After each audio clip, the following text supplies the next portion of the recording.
A very good afternoon to all of you, Vijay. Continuing with the previous exercise 3.2, question number 4, part 3, we will discuss. In the previous period, we have discussed the first part. Now we will discuss the third part. Part 2 and part 4 will be your homework parts then. Now in the third part, 2x plus y minus 6 is equal to 0. And the second equation we are having 4x minus 2y minus 4 is equal to 0. First of all, you are to check if C1 and C2 both are on the same side or not. So minus 6 on the left hand side of equal to sign, minus 4 also on the left hand side of the equal to sign. That means these are in the standard form. Now we are to compare these with a1x plus b1y plus c1 equal to 0 and a2x plus b2y plus c2. And we will write down the values of a1, a2, b1, b2, c1, c2. So a1 is 2, b1 is 1. If there is no number before the variable, तो आपको पता है कि वो 1 होता है. So c1 is including sign minus 6, a2 is 4, b2 is minus 2. बच्चे mute रखो अपने आप को, and c2 is minus 4. So a1, b1, c1, a2, b2, c2 we have written, and now we will compare their ratios. So a1 upon a2, this is 2 by 1. This is 2 by 4. b1 upon b2, this is 1 by minus. c1 upon c2, this is minus 6 by minus 4. Now this is 2 by 4, so rewrite equal to 1 by 2. b1 upon b2 is minus 1 by 2. c1 upon c2 is 6 by 4, that is 3 by 2. Now, when we compare these, so we can see easily that a1 upon a2 is not equal to b1 upon b2. a1 upon a2 जो है वो आपका b1 upon b2 के equal नहीं. a1 upon a2 is not equal to b1 upon b2 as half is not equal to minus half. Signs both के इनके जो हैं दोनों के signs different हैं. So what we will say that the pair of equations is consistent. Excuse me ma'am. Yes, बच्चे. Ma'am यहाँ पे हम ये नहीं लिख सकते b1 बाय b2 भी नहीं इक्वल मैम, क्योंकि तीनों ही नहीं इक्वल हैं एक दूसरे के. पीछे मैंने आपको प्रीवियस पीरियड में भी बताया था, जब हम कंपेयर करते हैं a1 अपॉन a2 और b1 अपॉन b2 को, अगर ये यहाँ पे अनइक्वल है तो we need not compare it with c1 upon c2. c1 upon c2 चाहे वो इन दोनों में से किसी एक के भी इक्वल है या दोनों के भी अनइक्वल है, that does not affect this result. तो इसीलिए हम c1 अपॉन c2 को कहते हैं, उसकी जो मर्जी रेशो हो वो इस स्पेसिफिक रिजल्ट को अफेक्ट नहीं करती है. तो जब भी हम नॉट इक्वल टू वाला केस लेते हैं तो साथ में हमने c1 अपॉन c2 को मेंशन नहीं करना है, ये ध्यान रखना है. ठीक है. किसी भी बुक में आपको इस not equal to c1 upon c2 की कंडीशन मिलेगी. Whenever a1 upon a2 is not equal to b1 upon b2, c1 upon c2 की रेशो जो मर्जी हो, आपका रिजल्ट हमेशा कंसिस्टेंट आएगा, आपका रिजल्ट हमेशा यूनिक सॉल्यूशन आएगा. तो you are to not include that c1 upon c2 when you are comparing this ratio and it is unequal. जब हाँ ये इक्वल आती है देन हमें c1 upon c2 को लेके चलना पड़ेगा. अब क्योंकि ये पेयर ऑफ इक्वेशंस आपका कंसिस्टेंट है, so what we are to do, we are to plot these equations on a graph. So this is 2x plus y minus 6 equal to 0. इसका आप सॉल्यूशन सेट ले लीजिए. अगर हम x को 2 put करते हैं तो y will be 2. आप कुछ भी वैल्यूज ले सकते हो, मैं अपने हिसाब से लिख रही हूँ. And second equation is 4x minus 2y minus 4 equal 0. Again मैं यहाँ पे इसकी वैल्यूज जो है वो लिख दूंगी.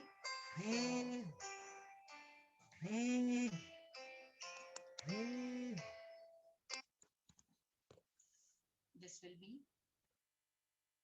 x y. हम यहाँ से अगेन इसकी वैल्यूज लिख देंगे. जब हम x को 0 पुट करते हैं तो हमारा y -2 आएगा. हम y को 0 पुट करेंगे तो x हमारा 1 आएगा. दोनों को 2 पुट करेंगे आपकी आवाज बहुत कम हो गई है। 2 आ जाएगा। यस मैम, आपकी आवाज कम आ रही है। प्लॉट करना है on the number line graph paper पे। You will do, you know how to plot this in the ma'am अभी भी बहुत कम आ रही है आवाज। Excuse me ma'am. हाँ जी बच्चे, यस बच्चे। मैम वो कुछ नहीं, पहले आपकी आवाज कम आ रही थी। Okay, now is it okay? Yes ma'am. Okay fine. हमने अब क्या करना है, दोनों इक्वेशंस के सॉल्यूशन सेट्स निकाल लिए। Now what we are to do, we are to plot these on the graph paper. अब इनको ग्राफ पेपर पे प्लॉट करने के लिए आपको पता है, first of all you have to draw these axis. Coordinate plane आपको एक बनाना पड़ेगा। This is your y, o, y dash, then this is your x dash, your x। अब देखो x2 है तो y2 है, यानी कि ये पॉइंट हमारा अप्रोक्सीमेटली है। जब आपका x1 है तो y आपका 4 है, तो it will be round about here. 2 points आप ज्वाइन कर दोगे और ये आपका जो है 3 0 से पास करेगा।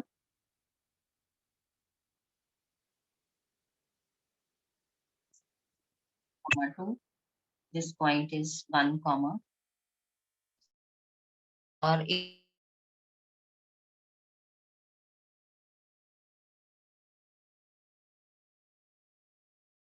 तरह से आएगी। स्ट्रेट आप ड्रॉ कर लेना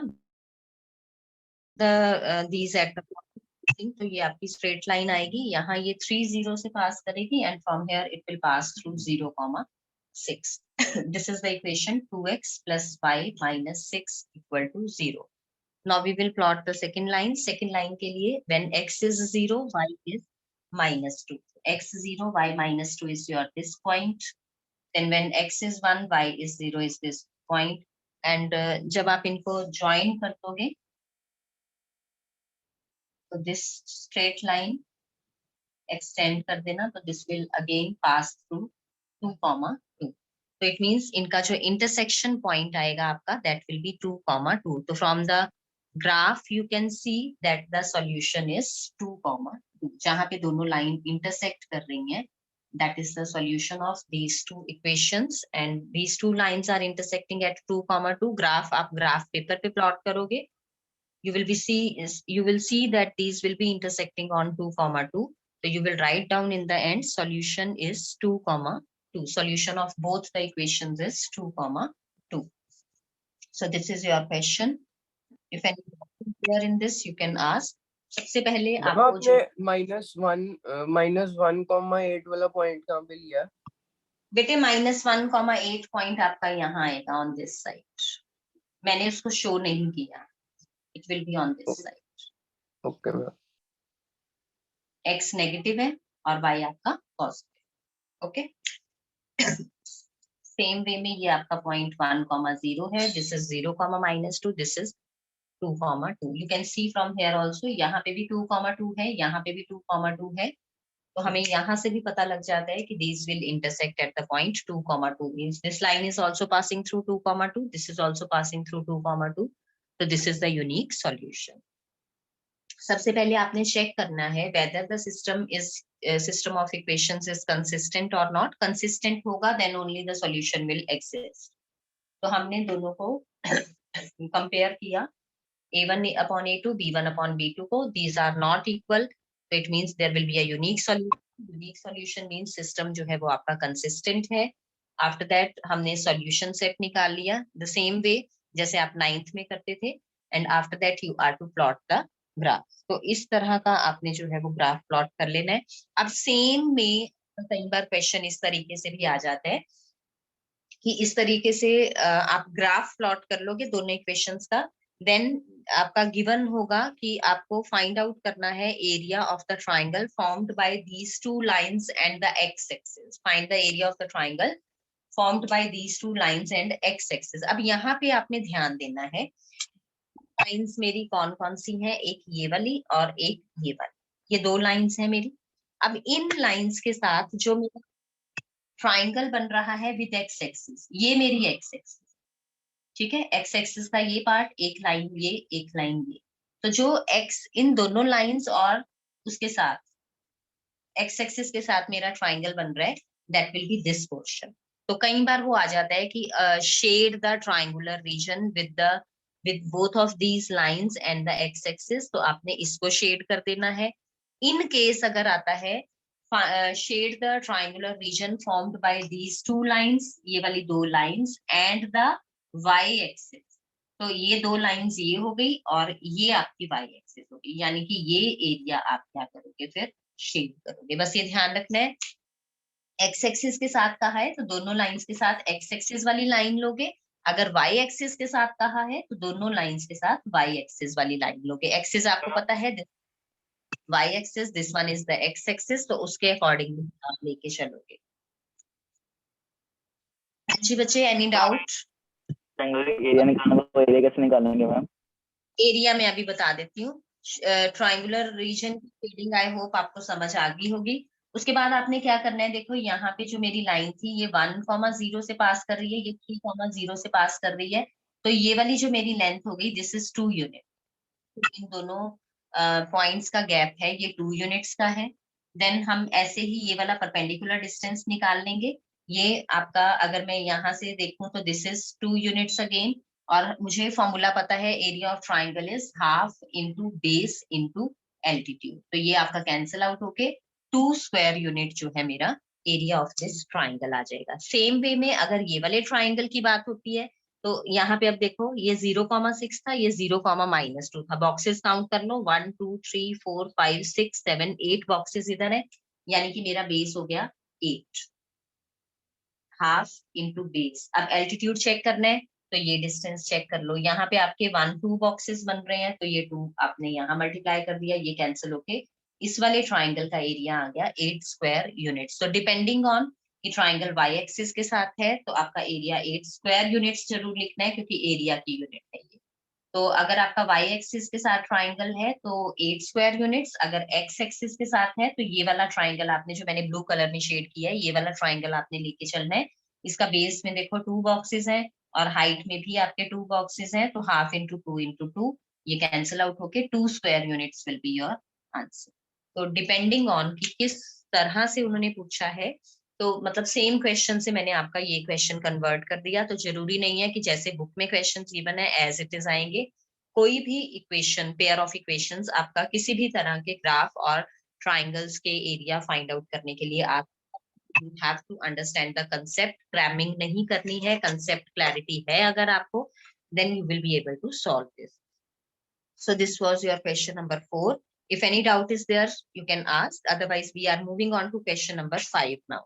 Question number 5 में हमें जो है सिर्फ इक्वेशंस फॉर्म करनी है और वहीं से उनको सिंप्लीफाई करना है। अभी तक हमने सिर्फ क्योंकि ग्राफिकल मेथड ही सॉल्व आउट करने का किया है, तो इसी वे से आप इसको सिंप्लीफाई करोगे, यानी कि ग्राफ ड्रॉ करके ही आप इसको सिंप्लीफाई करोगे। नेक्स्ट एक्सरसाइज में हम एल्जेब्रिक मेथड्स भी कर लेंगे सॉल्विंग द इक्वेशंस को, तो then you can do use that methods also.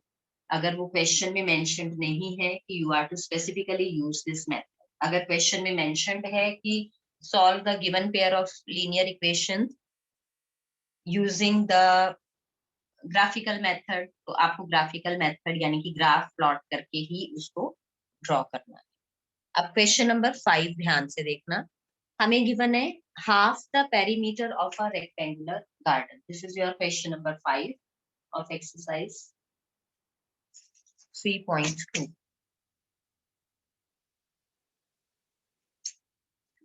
हमें गिवन है यहाँ पे half the perimeter of a rectangular garden whose length is 4 meter more than its width।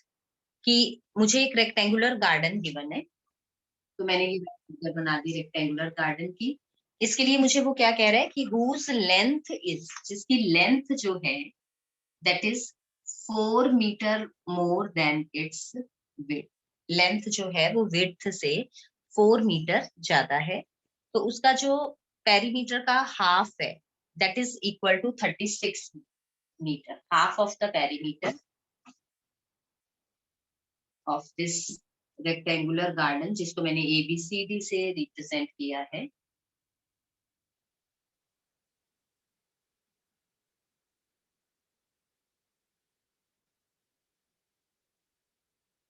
This is given to be 36।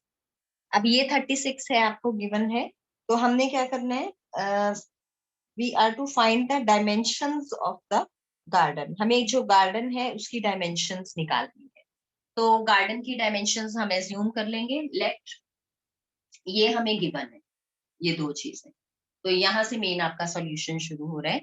Let the length of the garden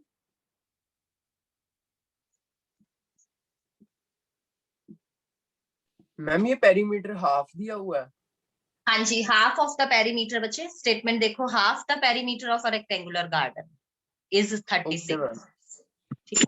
अब length of the garden मैंने मान ली x metre, क्योंकि बाकी मुझे यहाँ पे unit जो था वो मीटर में गिवन था, तो ये यूनिट भी मैंने मीटर में ले लिया। And now I will assume that width of the garden वो मैं y मान लूंगी। अब मेरे पास अगर लेंथ और विड्थ है, लेंथ और ब्रेड्थ है, तो I can find out the perimeter. Perimeter of rectangle मुझे पता है,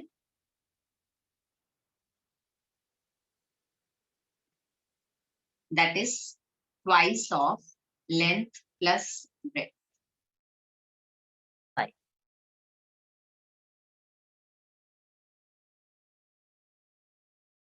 में वो क्या कह रहे हैं, half the perimeter, half the perimeter is 36। अब पेरीमीटर क्या है मेरे पास, twice of 6y, ठीक है, और इसका हाफ मतलब by 2, this is equal to 36। आप चाहो तो इसको ऐसे भी लिख सकते हैं, half of perimeter is equal to 36। Perimeter का मुझे फॉर्मूला पता है, twice of length plus breadth by 2, ये वाला इज इक्वल टू 36, ये मुझे गिवन था। तो यहाँ से ये 2 से 2 आपका कैंसिल आउट हो गया, तो मुझे यहाँ से फर्स्ट इक्वेशन मिल जाएगी मेरी, x plus y is equal to 36। ये मेरी इक्वेशन नंबर हो गई 1। दोबारा देख लो इसको, हमें गिवन था एक रेक्टेंगुलर गार्डन जिसका हाफ ऑफ द पेरीमीटर मुझे 36 मीटर गिवन है, और कंडीशन 2 मुझे क्या गिवन है, कंडीशन 2 के अकॉर्डिंगली वो कह रहा है कि it's length is 4 meter more than it's width. अब लेंथ जो है वो मैंने किससे रिप्रेजेंट की है, x। Length is 4 meter more, तो ऐड का साइन आ गया, किससे मोर है, देन इट्स विड्थ। तो यहां से आ गया x is equal to y plus 4, या I can say x minus y is equal to 4। ये मेरे पास सेकंड इक्वेशन आ गई। अब इन दोनों इक्वेशंस को आपने सिंप्लीफाई करना है। यहाँ पे मेथड मुझे कुछ भी गिवन नहीं है, तो मैं क्या करूंगी, आप जैसे छोटी क्लासेस में करते थे कि यहाँ से x की वैल्यू निकाल के आप इसमें पुट कर दो, यानी कि ये स्टेप हम ऑमिट कर देते हैं। ये वाली वैल्यू जो है इक्वेशन 2 से x की वैल्यू मैं इसमें पुट कर दूंगी, पुट इक्वेशन 2। अदरवाइज आप इसको ग्राफिकली भी रिप्रेजेंट कर सकते हो, that is up to you, but क्योंकि मुझे क्वेश्चन में मेंशन्ड नहीं है तो मैं इसको इस मेथड से करवा रही हूँ। तो वर्ड प्रॉब्लम्स जो भी आपकी इस चैप्टर की होंगी उसमें आप किसी भी तरीके से उसको सिंप्लीफाई कर सकते हो, बट एक बार चेक कर लेना कि क्वेश्चन में मेंशन्ड ना हो कि सॉल्व इट एल्जेब्रिकली या सॉल्व इट ग्राफिकली। अगर सॉल्व ग्राफिकली आ गया तो आपको ग्राफ पे ही सॉल्व करना है। अब पुट इक्वेशन 2 इन 1। इक्वेशन 2 इन 1 का मतलब क्या है, ये x की वैल्यू क्या है, y प्लस 4 में यहाँ पे पुट कर, so this will become y plus 4, ये x की जगह आ गया, plus y equal to 36 as it is. अब ये मेरा आ गया 2y plus 4 is equal to 36, 2y is equal to 36 minus 4 32, y is equal to 16। y की वैल्यू आ गई मेरी 16। अब ये मैं 2 में पुट कर दूंगी तो मेरे पास x भी आ जाएगा। इस तरह के सॉल्यूशंस आपने किए हुए हैं। Put y equal to 16 equation 2, तो x इज इक्वल टू 16। ये आपने सब्स्टिट्यूशन मेथड यूज किया ना? हाँ जी बच्चे, सब्स्टिट्यूशन मेथड है। मैंने अभी मेथड का नेम इसलिए नहीं लिया क्योंकि नेक्स्ट एक्सरसाइज में हम करेंगे, अदरवाइज ये मेथड आप करते आ रहे हो, 9th में आपको मैम ने करवाया होगा। तो यहाँ पे देखो, क्योंकि मैंने एक वेरिएबल की वैल्यू दूसरे में सब्स्टिट्यूट की है, तो this is the substitution method. एक वेरिएबल की वैल्यू जब हम दूसरे वेरिएबल में, दूसरी इक्वेशन में सब्स्टिट्यूट कर देते हैं, तो हम इस मेथड को क्या बोलते हैं, सब्स्टिट्यूशन मेथड। डिटेल में मैं नेक्स्ट एक्सरसाइज में ये मैम आपको यहाँ बताऊंगी। एलिमिनेशन भी लग सकता है ना? हाँ जी, बिल्कुल लग सकता है बच्चे। मैंने एक्चुअली बेटे अभी वो मेथड्स बताए नहीं हुए, that's why I am not using that methods, क्योंकि अभी तक ओके अगर मैम। मैं क्लास अकॉर्डिंगली चलूं तो हमने सिर्फ ग्राफिकल मेथड ही किया है, तो इसीलिए मैं किसी भी स्पेसिफिक मेथड का नेम नहीं ले रही हूँ। वैसे ये सब्स्टिट्यूशन मेथड है आपका, आप जैसे कह रहे हो आप मेथड भी यूज कर सकते हो, बट क्योंकि मैंने वो मेथड्स अभी एक्सप्लेन नहीं किए हैं, तो I am not using that specific words for these solutions. Okay, अब मेरे पास जो है y की वैल्यू आ गई 16, x की वैल्यू 20, बट यहाँ पे आपने एक चीज का बच्चे ध्यान रखना है कि आपने आंसर x और y की टर्म्स में नहीं छोड़ना है। क्यों? क्योंकि मैंने x और y को खुद से एज्यूम किया है, मुझे स्टेटमेंट में गिवन नहीं था, कहीं पे भी वर्ड x कहीं पे भी y वर्ड गिवन नहीं था। तो जो मेरी एजम्पशंस है मैंने उन टर्म्स में कभी भी आंसर नहीं छोड़ना है। तो आंसर जो है मैं लिख के आऊंगी प्रॉपर वे में।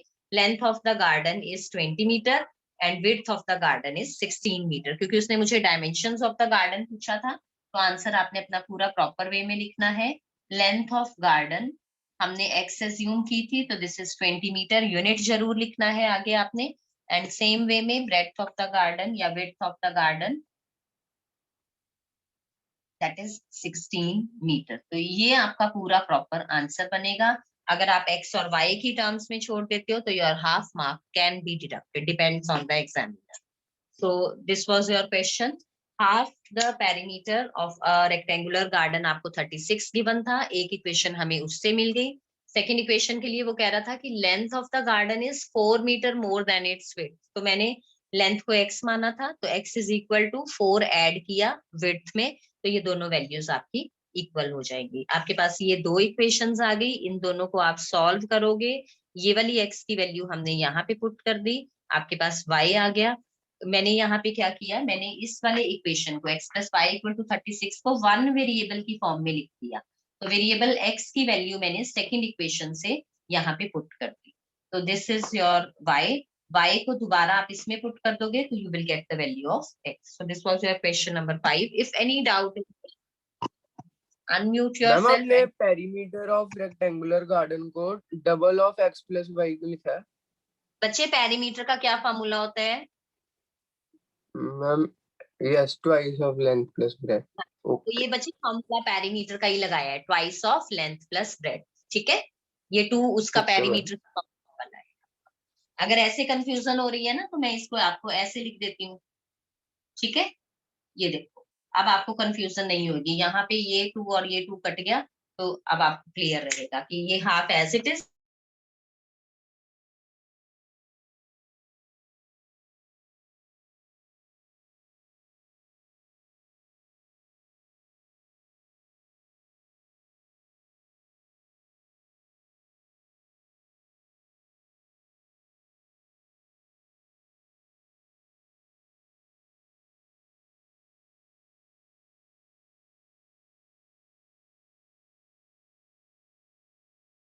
Have to write another linear equation in 2 variables.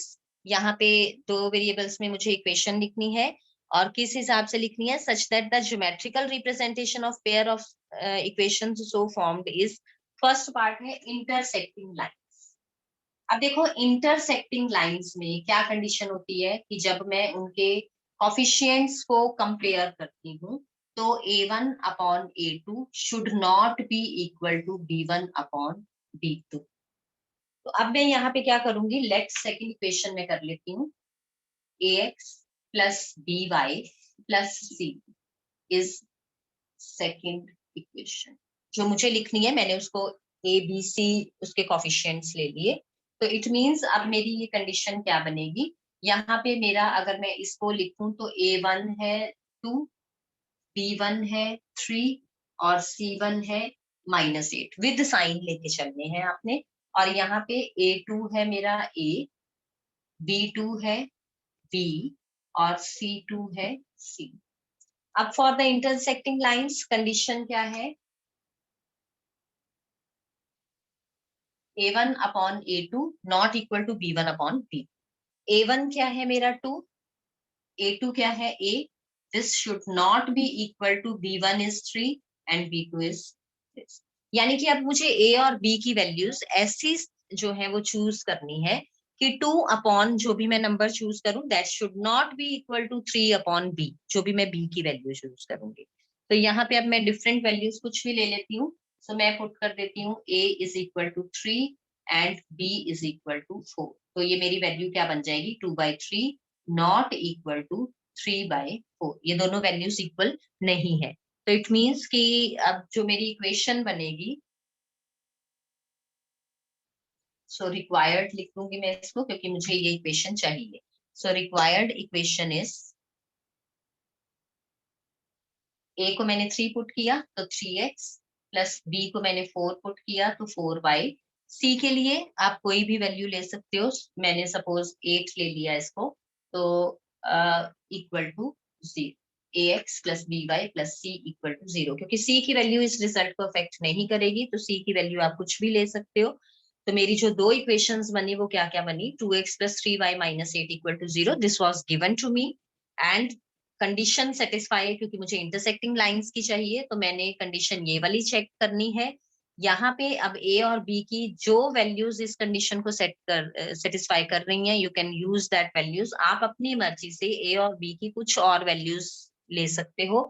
Infinite equations मैं इस तरीके से लिख सकती हूँ, but the condition this a1 upon a2 not equal to b1 upon b2 should be satisfied. अगर ये सेटिस्फाई नहीं हो रही है देन आपकी जो लाइंस हैं वो इंटरसेक्टिंग नहीं होंगी। अगर आप समहाउ वैल्यूज ऐसी दे देते हो कि a2 upon a 3 upon b के इक्वल हो जाता है, मान लो आपने a ले लिया यहाँ पे 4 और b ले लिया 6, तो हाफ इक्वल टू हाफ हो जाएगा आपका, तो यही आपकी इक्वेशन सेटिस्फाई नहीं होगी। तो a और b की वैल्यू चूज करते हुए you have to be very specific कि ये कंडीशन, ये नॉट इक्वल टू का साइन हमारा चेंज नहीं होना चाहिए। वैल्यूज पुट करने के बाद भी this should remain not equal to, तो उसके अकॉर्डिंगली आप कुछ भी वैल्यूज यहाँ पे डाल सकते हो। सपोज मैंने एक वैल्यू और ले ली, a मैंने 9 ले लिया और b मैंने 7 ले लिया, तो अगेन 2/9 नॉट इक्वल टू 3/7 है, तो मेरी जो रिक्वायर्ड इक्वेशन होगी वो ये बन जाएगी 9x plus 7y minus 4 equal to 0। तो इस तरीके से आप इनफाइनाइट इक्वेशंस लिख सकते हो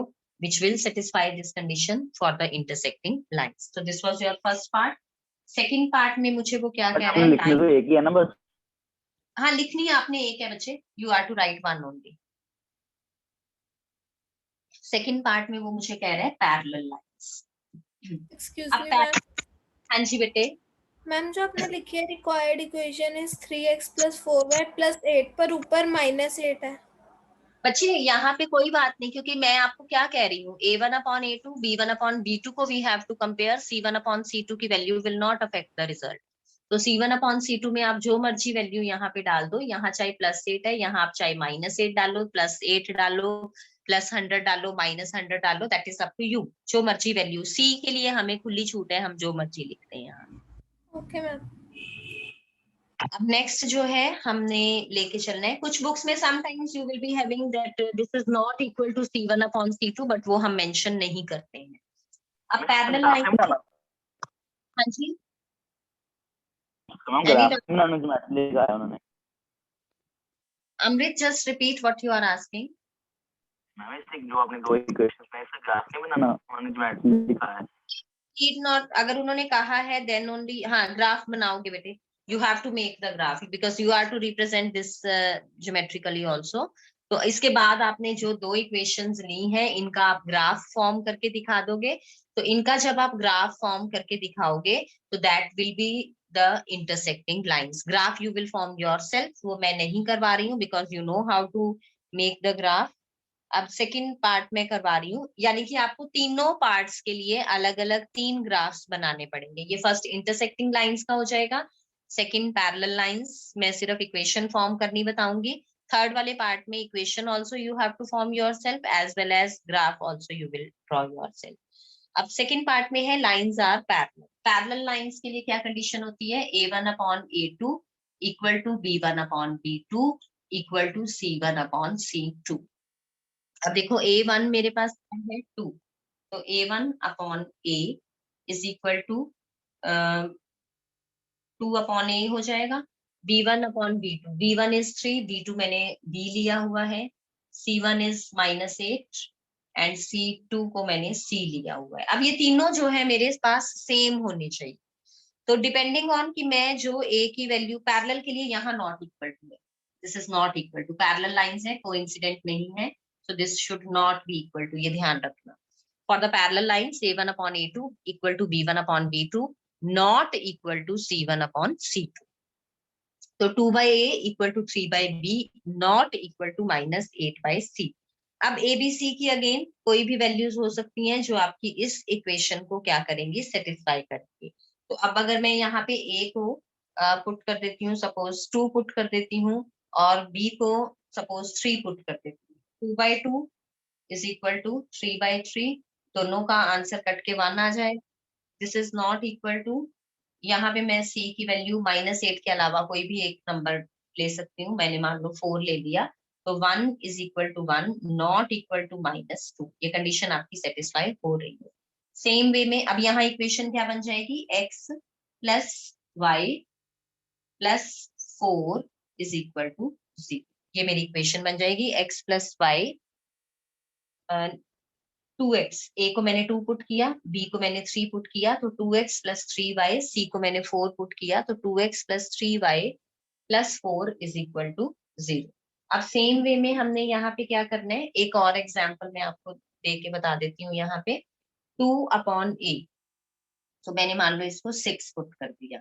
अब 3 अपॉन ऐसा नंबर जो कट के मेरे पास कितना आए, 1/3, तो 3 3s are 9, तो 3 upon 9 not equal to -8 upon -24 के अलावा, क्योंकि अगर मैं -24 यहाँ पे पुट कर दूंगी वो भी 1/3 बन जाएगा, तो -24 के अलावा यहाँ पे आप कोई भी और नंबर लिख सकते हो। लेट अस सपोज कि मैंने यहाँ पे 10 ले लिया, तो this is equal to -4/5, not equal है, तो कंडीशन सेटिस्फाई हो रही है। तो इक्वेशन मेरी क्या बनेगी, 6x, ये वाले नंबर्स ही लिखूंगी मैं, plus 9y plus 10 is equal to 0। तो चाहे आप ये इक्वेशन लिख लो, चाहे आप ये इक्वेशन लिख लो, that is up to you कि आप कौन सी इक्वेशन लिख रहे हो। फिर इसके बाद जैसे मैंने, अगर इस पार्ट को छोड़ दो, अगर मैंने ये इक्वेशन लिखी है, तो इसको आप इक्वेशन नंबर 2 लोगे, इसको आप इक्वेशन नंबर 1 लोगे। 1 और 2 का आपने ग्राफ ड्रॉ करना है for parallel lines, you will see that the lines will be parallel.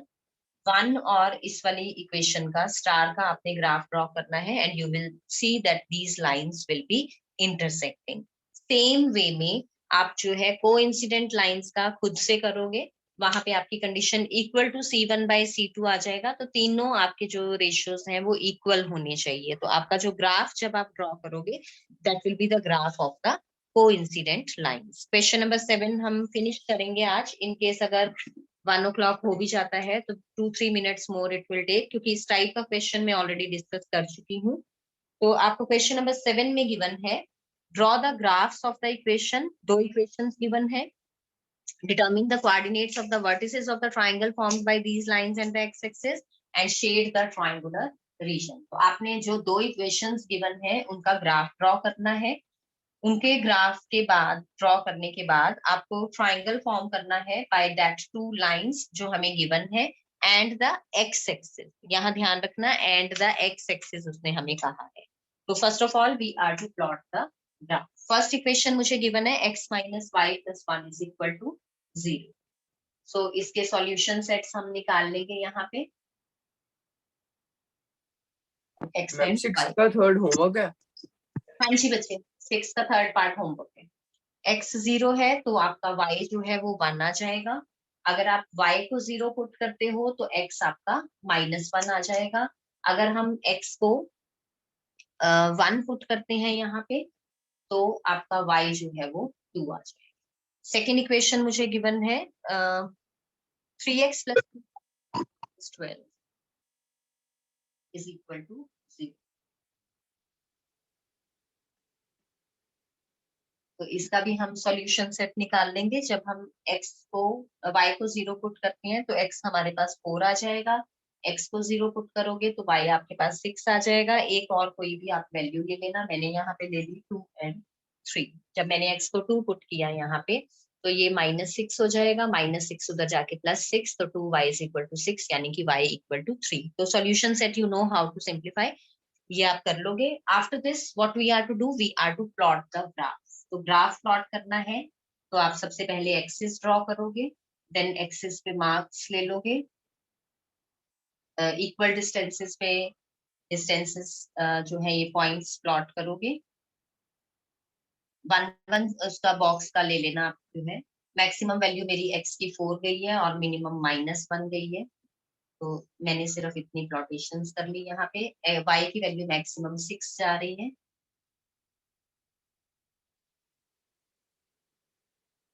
बस ये ध्यान रखना कि ये डिस्टेंस जो है आप लेके चलोगे, ये ग्राफ पेपर पे करोगे तो 1 बॉक्स का ले। अब देखो x 0 है तो y 1 है, ये पॉइंट आ जाएगा 0,1। देन x -1 है तो y 0 है, ये पॉइंट आ जाएगा -1,0। x 1 है तो y 2 है, ये पॉइंट आ जाएगा। तो जब आप इनको ज्वाइन करोगे तो ये आपकी स्ट्रेट लाइन इस ऐसे।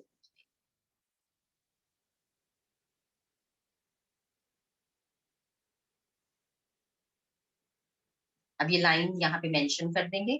ये छोटी छोटी चीजें हैं जिनके नंबर कटते हैं, कोऑर्डिनेट्स जरूर लिखने हैं, देन लाइन की इक्वेशन जरूर लिखनी है, x o x dash, y o y dash जरूर लिखना है, स्केल जरूर लिखना है। Scale x axis 1 box is equal to 1 unit, y axis 1 box is equal to 1। ये छोटी छोटी चीजें नंबर कटवाती हैं, इनका आपने ध्यान रखना है। नाउ सेकेंड इक्वेशन में x 4 है तो y 0, x 0 है तो y 6, इन दोनों को ज्वाइन कर दो। तो जो मेरा लास्ट वाला पॉइंट है वो नेचुरली ऑटोमेटिकली उसके ऊपर आ जाएगा। जब आपने प्रॉपर डिस्टेंसेस लिए हुए हैं तो ये पॉइंट आपका 2,3 है। Both of the lines are intersecting at 2,3। तो अगर मुझे ग्राफ से सॉल्यूशन फाइंड आउट करना है तो लाइंस जो हैं इंटरसेक्टिंग है, because a1/a2 is not equal to b1/b2। Unique solution है, कहाँ पे इंटरसेक्ट कर रही है, 2,3 पे। तो इसका जो सॉल्यूशन है दैट इज 2,3। अब इसमें नेक्स्ट उसने क्या कहा, determine the coordinates of the vertices of the triangle formed by these lines and the x axis. In lines और एक्स एक्सिस से, ये मेरी एक्स एक्सिस है, ये मेरी लाइंस है, तो ये ट्राइंगल मेरी फॉर्म। तो ट्राइंगल को मैं क्या करूंगी, नेम दे दूंगी ए बी एंड सी। तो कोऑर्डिनेट्स क्या आ जाएंगे ट्राइंगल के, ए के कोऑर्डिनेट्स हमारे आ गए 2 3, बी के कोऑर्डिनेट्स आए हमारे -1 0 और सी के कोऑर्डिनेट्स आ गए हमारे 4 0। ये मैंने शेड कर दिया ट्राइंगुलर रीजन। इन केस अगर इसका उसने एरिया भी पूछा है, वैसे नहीं पूछा, बट इन केस अगर वो एरिया पूछता है तो 1 2 3 4 5 boxes, half into base into altitude के लिए यहाँ से काउंट करोगे 1 2 3 boxes. So this is 15/2, that is 7.5 square units. अभी उसने एरिया नहीं पूछा है तो you need not show this, मैंने सिर्फ समझाने के लिए कर दिया है कैलकुलेट कि आप एरिया कैसे कैलकुलेट करोगे। सबसे पहला काम, हाँ जी सुनो, आपको जो 2 इक्वेशंस गिवन है, सबसे पहला काम उनके सॉल्यूशन सेट निकाल लो। एक एक सॉल्यूशन सेट को लेके एक एक इक्वेशन प्लॉट कर लो। यहाँ पे फर्स्ट लाइन मेरी ये वाली आई है,